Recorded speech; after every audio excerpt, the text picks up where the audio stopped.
यहाँ पे आप सबके 4 टेस्ट होंगे, ठीक है। एक HIV एड्स की बीमारी का, एक VDRL होता है जो सेक्सुअल ट्रांसमिटेड डिजीज सिफिलिस है उसका, एक हेपेटाइटिस B C लीवर की बीमारियां हैं।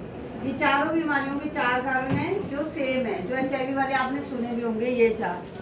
पहला कारण है असुरक्षित यौन संबंध। अगर संबंधों में कॉन्डम नहीं यूज करते तो आदमी में या औरत में ये बीमारी हो तो एक से दूसरे को हो सकती है। किसी के जैसे मल्टीपल पार्टनर है, इन्फेक्शियस अगर किसी को प्रॉब्लम रहती है, डिस्चार्ज, यूरिन बर्निंग, जख्म वगैरह, तो अगर एक के शरीर में HIV वाला या कोई भी ऐसा वायरस हो तो दूसरे के शरीर में वो बीमारी जा सकती है। खासकर जिसको इन्फेक्शियस प्रॉब्लम है ना, ये इन्फेक्शियस प्रॉब्लम है, डिस्चार्ज, यूरिन बर्निंग, जख्म वगैरह, और जो कॉन्डम नहीं यूज करते। तो जैसे बच्चे हो जाते हैं ना, उसके बाद हमेशा ध्यान रखना है कि अगर बच्चे बंद होने के लिए आप कोई भी परहेज करते हो, चाहे आपने ऑपरेशन कराया है या कोई भी दवाइयाँ वगैरह खा रहे हैं, कॉन्ट्रासेप्टिव यूज कर रहे हैं, तो साथ में कॉन्डम जरूर यूज करना है। कॉन्डम ही आपको बीमारियों से बचा सकता है, ठीक है। दूसरा कारण होता है प्रेग्नेंट लेडी में, माँ से बच्चे को ये बीमारी हो सकती है, तो हर प्रेग्नेंट लेडी का ये सरकारी अस्पताल से जरूर होना चाहिए टेस्ट, ठीक है।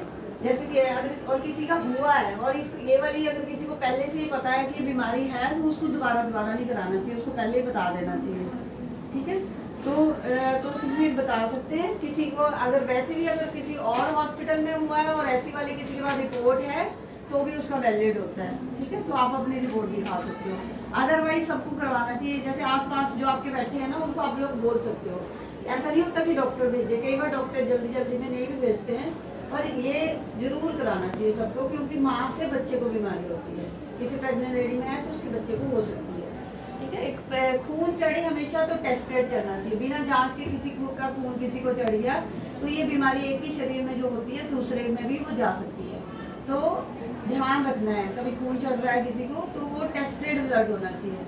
ऐसे ही सुई कहीं भी लगा रहे हैं आपके, जैसे सुइयाँ लग रही है, कभी रश में कहीं कोई अगर एक ही सुई सबको लगा रहा है तो सुई इन्फेक्टेड हो सकती है, और जिस भी बीमारी से इन्फेक्टेड होगी वो दूसरे में चली जाती है।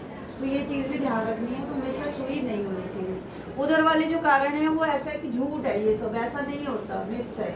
छूने से, हाथ मिलाने से, मच्छर के काटने से, साथ में रहने, उठने बैठने से ये सब बीमारियां नहीं होती है। सिर्फ यही वाले कारण है 4 जिनसे हो सकती है, और अगर हमें पता हो तो हम बचे रह सकते हैं। इसलिए हमें ध्यान से सुनना चाहिए और समझना चाहिए, और छोटी छोटी गलतियों में लापरवाही